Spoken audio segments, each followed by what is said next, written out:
Brother Tim. Now, there was a day, his wife came with him, all right. She better raise her hand. There was a day when Brother Tim was kind of dabbling in the magic. So I don't know if he still does that anymore, but he's shaking his head no because he doesn't want to get volunteered like I got volunteered. So, but how many of you tonight are familiar with the mystery of the Chinese linking rings? Anybody? This girl right back here, are you telling the truth? Yeah? Yeah. Do you have any of these at home? No? You want to come help me? What is your name? Abby. Abby, come on up, Abby. You can help me out because we need somebody pretty up here to make me look better. There you go. Give her a hand. How are you doing? Good, good. How old are you, Abby? 17. How about my name was Abby when I was 17. Can you believe that? What a coincidence. Abby, this is the mystery of the Chinese linking rings, one of the oldest illusions in magic. And tonight I just brought 4 of these rings, Abby. This is ring number, good, and this is ring number, after 1 comes, how old are you? After 1 comes 2. We might have to help her out, all right? And then we have number, good job. All right, now here's what I want you to do. Abby, I want you to take rings number 1 and 2, and I want you to hold them in your right hand. Just hold them out in front of you like that towards the audience. Can you do that? All right? And we're going to learn this trick together. Now stay right there, because this only works if you are the same distance from me as I am from you. All right? Now, I'm going to hold out my 2 rings, and I'll call mine number 1 and number 2 to make it easy. All right? Okay, now, here's what we're going to do. On the count of 3, you're going to hold on to ring number 1 and drop ring number 2. Are you ready? 1, 2, 3. Good job. Give her a hand. All right. Most people don't ever make it that far. But you're doing a good job, Abby. All right, now, Abby, I want you to hold this ring in your left hand, just like this. All right, now, here's our first lesson. Reach through ring number 1 with your right hand. Grab a hold of ring number 2. Pull it out and hold it in a dramatic pose like this. Face the audience and pause for effect. And all of a sudden, they'll realize what you did. And they're like, oh,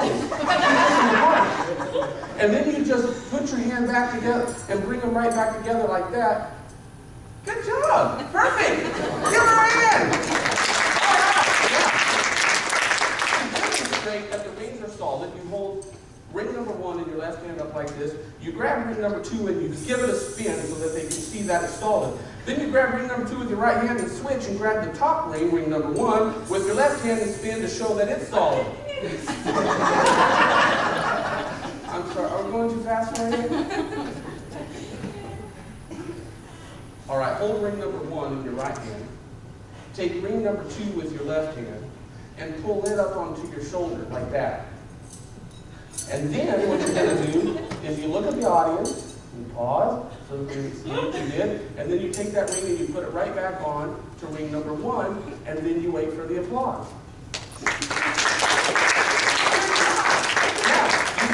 Left hand and spin the bottom ring, ring number 2, just like that, and then you spin the top ring with your right hand just like that and show that it's solid.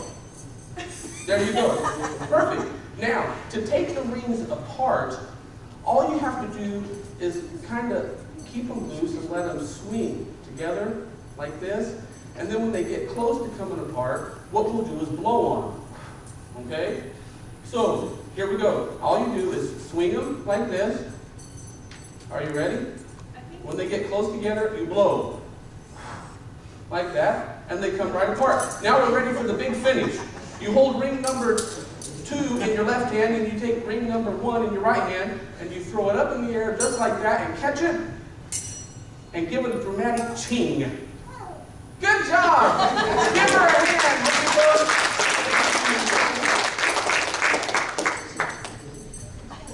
job.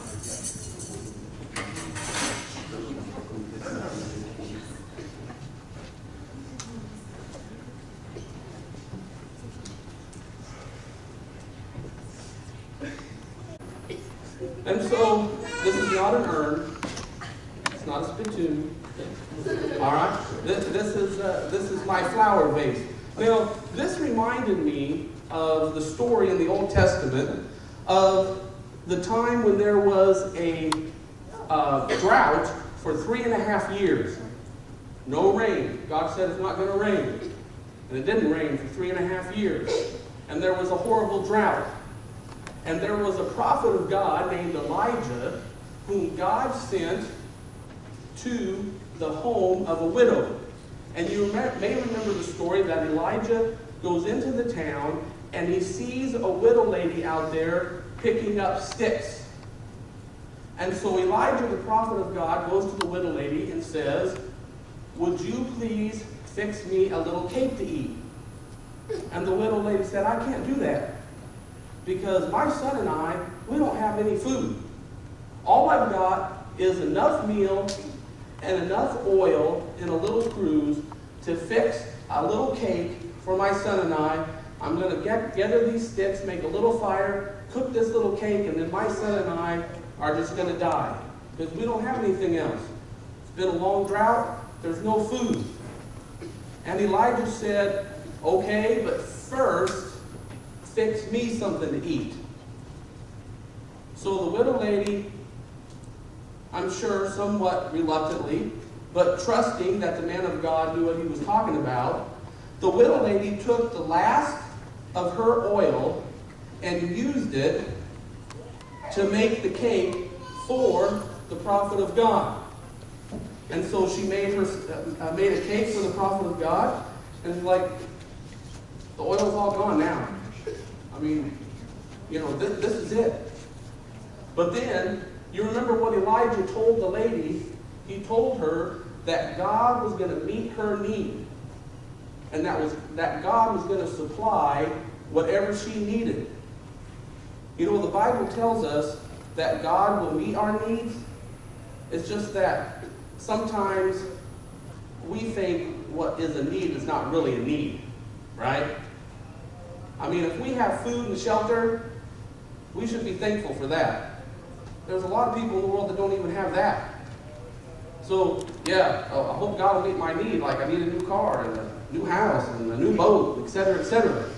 But this widow lady was told by the man of God, said, God will meet your need, and that cruse of oil will not fail until the drought is over.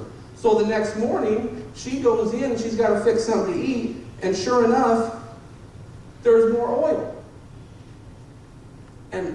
But all she had was enough for just one meal. God supplied for her just what she needed. And the next day, she had more, just what she needed. And God met her need. And this lady had faith in God despite the fact that her circumstances were very, very bleak.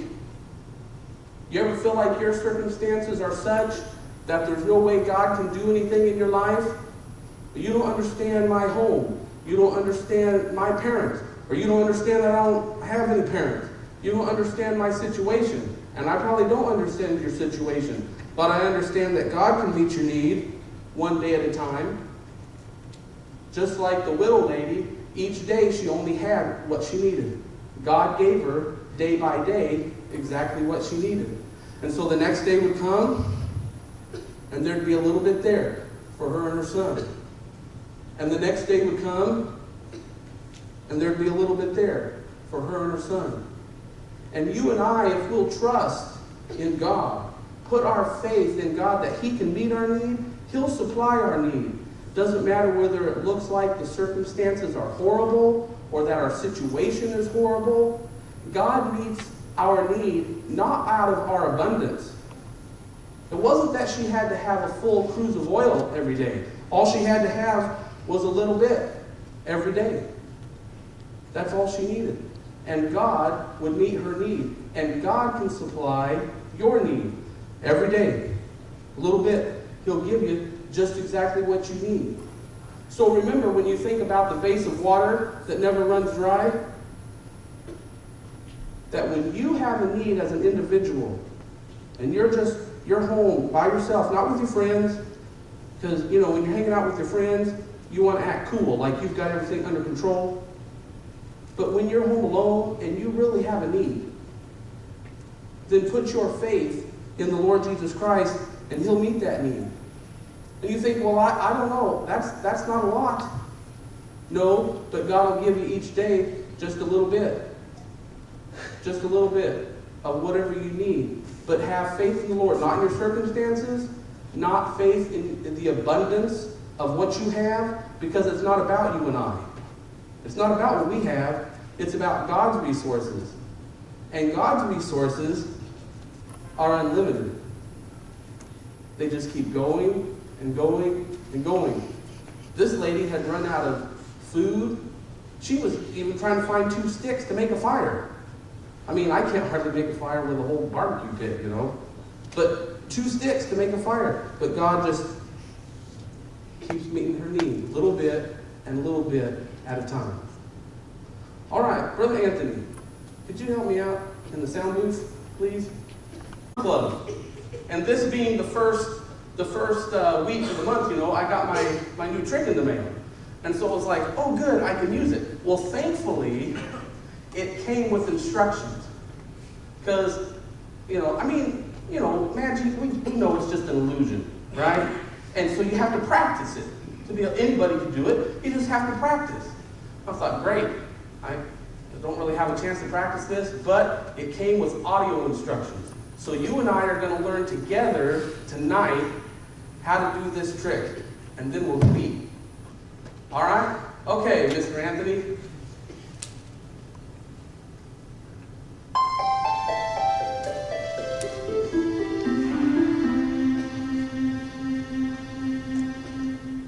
Hello, magician, and thank you for placing this order with the Atlas Magic Company.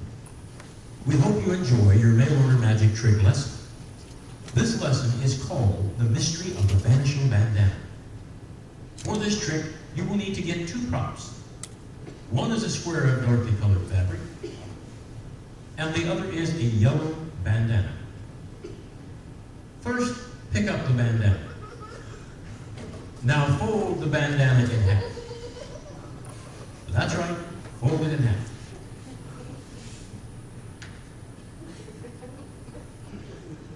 Now fold it one more time.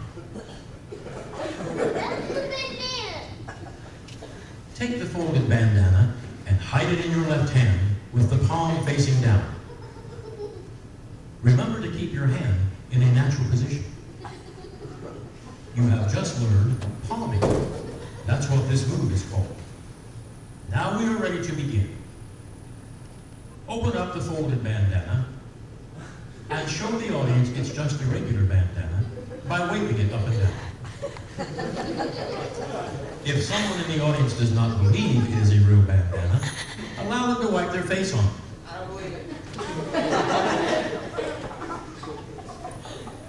Now place the bandana temporarily on the table and pick up the dark square fabric and gather the 4 corners together, making what looks like a little bag.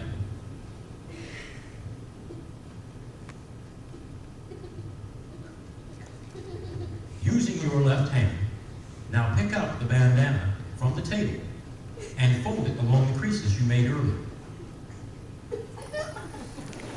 Now drop the bandana into the folds of the makeshift bag. From the outside of the makeshift bag, squeeze the bandana into a small little ball. Go ahead, squeeze it hard.